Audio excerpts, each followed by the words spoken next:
Jedna z najchladnejších nocí zimy 2025 až 2026 teploty klesnú až pod -25 stupňov Celzia. Takže nás čaká aj jedna z najchladnejších nocí tejto zimy. Teploty môžu klesnúť až pod -25 stupňov Celzia, preto sa poďme pozrieť na túto zaujímavú predikciu silných mrazov. Podobné podmienky sme tu mali naposledy v roku 2021. Najprv sa pozrime na hlavné faktory, ktoré ovplyvňujú radiačné ochladzovanie. Po prvé, máme snehovú pokrývku a nachádzame sa v chladnom vzduchu. Ďalej je dôležitá oblačnosť, ako vidíme na mape, vyzerá to celkom priaznivo. Fliačiky, ktoré sú na mape, môže miestami tvoriť aj hmla, takže v podstate môžeme povedať, že nás čaká prevažne jasno, čo je veľmi dôležitý faktor.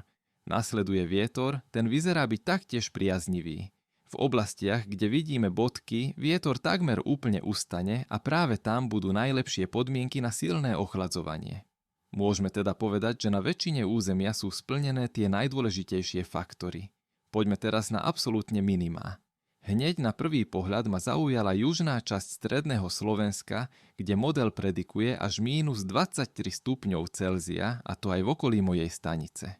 Podobné hodnoty okolo -23 stupňov Celzia sa objavujú aj v okolí Spišskej Novej Vsi. Na Orave môžu teploty klesnúť pod -21 stupňov Celzia. Treba však spomenúť aj množstvo kotlín a dolín, kde model nedokáže presne určiť minimá, no aj tam sa môžu teploty pohybovať medzi -20 až -25 stupňov Celzia. V ostatných oblastiach očakávame minimá približne od -10 do -18 stupňov Celzia. Najteplejšie by malo byť v okolí Bratislavy, kde teploty klesnú približne na -8 až -9 stupňov Celzia. Stanice lovci mrazov však majú potenciál zaznamenať hodnoty od -20 až dokonca do -30 stupňov Celzia.